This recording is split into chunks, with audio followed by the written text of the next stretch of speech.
Welcome to the risk events video for the week beginning the 2nd of November 2015. We're almost at the end of another year.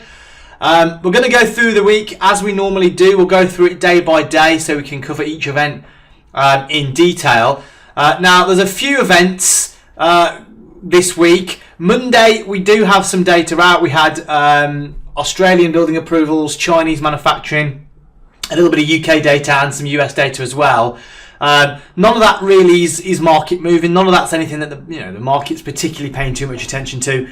As with all these type of data points, if there's a significant deviation, of course the price is going to move. But generally on a Monday as well, it's not really going to be massively market moving. So Monday's the day when we kind of just take a time to take a look at the calendar, assess what's going on, and the big stuff tends to be coming up later in the week, and that's it's no different this week. So if we go to Tuesday, the 3rd of November, we can see the first big highlight of the week, of course, is we've got the Australian cash rate decision and the RBA rate statement.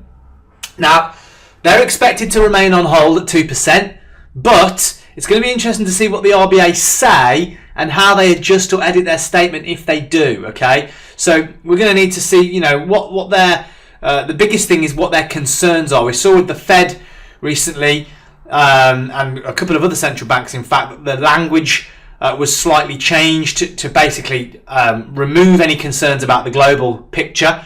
Now with Australia, we want to see exactly what they do to their statement. What's the language like? What are they saying? Are they basically thinking about cutting again at some point? Or are they on genuine hold and hoping that this could be kind of the bottom in terms of their interest rates? And kind of the only way is up from here. So it's very interesting to see what that happens. It's not something I'm trading into, but it's definitely something you can trade out of, depending on what the RBA say. So basically, in a nutshell, if the RBA say something new or change their statement slightly to something more hawkish or more dovish, we could probably get some trades out of that. On the Australian dollar. Later in the session, we've got construction PMI from the UK. Again, not really a massive market mover. All the data a lot of the data this week is expected to be slightly worse than it was previously from the UK. Again, that's not too much of a concern because we've got a big UK event coming up, which we'll talk about in a moment. So this one, again, not really tradable in or out. Then we've got New Zealand GDT price index. We saw a little fall last time round, but we expect the GDT auction results to stabilise, minus 3.1, but we had a few months of solid gains prior to that. And milk futures prices indicated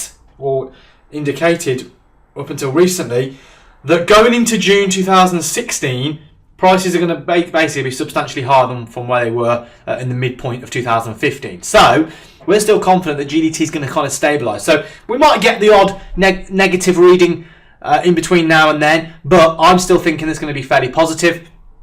The negatives are going to be limited, and you're not going to get too many negatives in a row. So I'm still thinking that the GDT results will be fairly positive. This one probably be a positive one.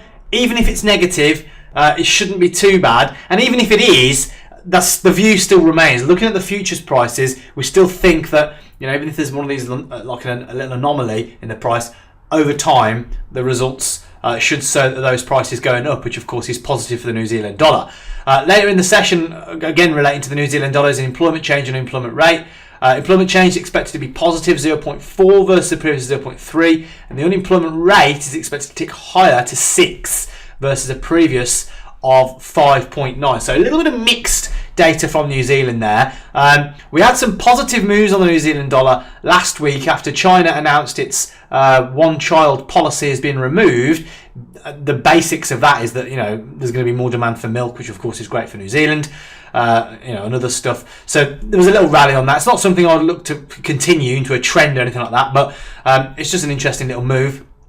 This set of data, again, I wouldn't look to trade into it, but I'll definitely look to trade out of it. If we get a strong set of results here, you get GDT, you get employment change and unemployment all coming out stronger than previous and expected, then again, we could see a little rally on the New Zealand dollar through the week as well off the back of that. So it's definitely one to keep an eye on. If we go to Wednesday the 4th of November, we've got Australian retail sales and trade balance. Again, this is expected to come out roughly in line with previous. A lot of the moves on Australian dollar will depend on what happened with the rate statement, of course, so that's the most important thing to keep your eye on.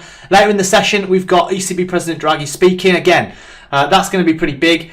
The ECB decided not to add to their stimulus last week or the week before, which is fine, but they did say that they're prepared to do more. So it'll be interesting to see what Draghi says.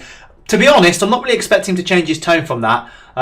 Just to kind of say that the ECB, happy where they are, waiting to see what happens, but they are prepared to do more if it's required, basically, which is perfectly reasonable and a kind of something that the market's expecting.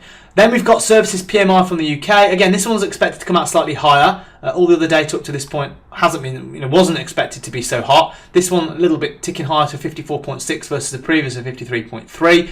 But again, services PMI, it's not really that important, and we've got a big event coming up on the following day, which we'll talk about in a moment. So it's not really a tradable one.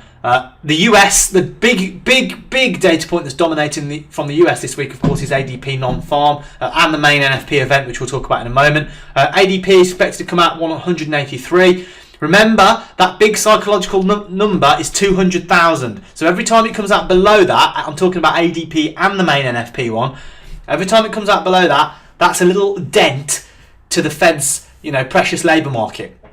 Big psychological dent. So we don't want to see too many more 200,000 readings under it. But having said that, last time round, it was a pretty bad reading from NFP. The Fed kind of dismissed it a little bit and said it's still looking pretty good in the big picture, which is fair enough. So we do want to keep an eye on these things. It's not something we can trade into, but if we get another couple of bad readings from the ADP and the NFP, it could be interesting times on the US dollar. We've also got Canadian trade balance and the US trade balance as well. They're not really, any massively market moving. And then, of course, we've got Fed Chair Yellen testifying before Congress there as well, along with ISM non-manufacturing PMI. Again, all that stuff isn't really important. The big headline taker is going to be NFP on Friday, which we'll talk about, of course, in a moment. And ADP should give us a little glimpse into what kind of reading we can expect from that. On the Wednesday. The final thing of the session, of course, is the RBA Governor Stephen speaking. Again, a lot of what happens here will depend on what the statement said earlier in the week. We'll be looking to see what Stephen says, but we'll have a lot better context to that when we've seen that RBA statement and we've seen, the cash rate decision, etc. So we can't really comment too much on what he will say here until we know what happened earlier in the week. So that's why it's very important for you guys to keep an eye on that. If we go to Thursday the 5th of November, you can see here we've got quite a lot of data. This is a big day for the UK, pretty much a massive day in fact. BOE inflation report, we've also got the bank rate votes, we've also got monetary policy summary, which is a big one, and of course the official bank rate and asset purchase facility votes. Not expecting any change from that. Carney is speaking after, but the monetary policy summary and the inflation report are going to be very, very closely watched here because, what's going on in the Bank of England, what's going on, earlier in the year, Mark Carney stated very clearly that inflation would probably turn negative in kind of April, May, June time, okay? But then after that, through summer, into the end of the year, inflation would pick up. Hasn't really happened. Inflation's remained low. It's remained disappointing. So it's going to be interesting to see how that changes the Bank of England's view. Because remember, when the Bank of England thought that, they were going to hike rates sometimes around the end of the year to the beginning of 2016. Now, that hasn't happened. So what does that mean? Does that mean a rate hike's off the table? Does that mean a rate hike's slightly delayed? That's the clue. That's what we're looking for. We need clues from the Bank of England to tell us just that. Okay, so that's the kind of thing we need to be paying attention to in this data set. Massive for the pound. It could be a massive week for the pound. Something you want to really pay close attention to. And if they do change their view, or if they remain hawkish, probably more hawkish than most people expect at the moment, we could see some moves on the pound either way. Okay, so definitely an event you can trade out of, but you need to be watching it very closely to see what the Bank of England are thinking based on what they were thinking previously, okay, how that view has changed. Later in the session, we've got unemployment claims from the US. Again, comes out regular. Not really a massively important one there. So if we go to the 6th of November, we can see we've got the RBA monetary policy statement. Again, that's going to be interesting, particularly in terms of what happened earlier in the week. Again, I'd say the one earlier in the week is the most important, but it's worth watching. Then we've got manufacturing production from the UK. Again, expected to tick a little bit lower than it was previous. But after BOE, that data is not going to be too relevant. And then, of course, we've got some important data from Canada. We've got employment change, unemployment rate, and building permits. This data point could be interesting here, depending on what happens. There's no forecast, as you can see from Bloomberg, but we want to see how it relates to the previous, because obviously Canadian dollar has been under pressure of late. So if it's negative, that could actually support the long-term view. We could be looking to sell Canadian dollars there. Now, the big one, of course, is NFP from the US. This is expected to tick 179. Okay, so it's under that psychological 200,000, but it is significantly better than the 142 we had last time around.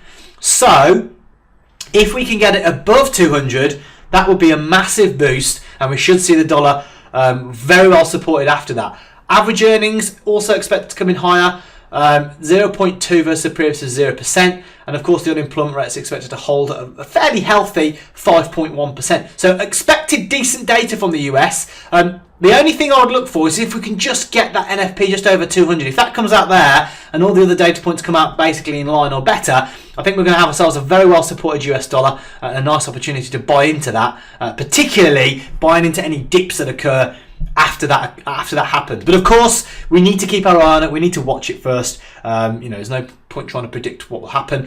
We just need to make a plan based on the different scenarios, and if we see one of those scenarios, then we can take the trade. Okay, so that's all the risk events coming up. Of course, the highlight is NFP. We've also got big Bank of England going on the Thursday. So there's two big events going on that we want to pay close attention to. And other than that, hopefully we can all take that information and use it to make some pips. Thanks for watching, and I'll be back next week with another risk events video.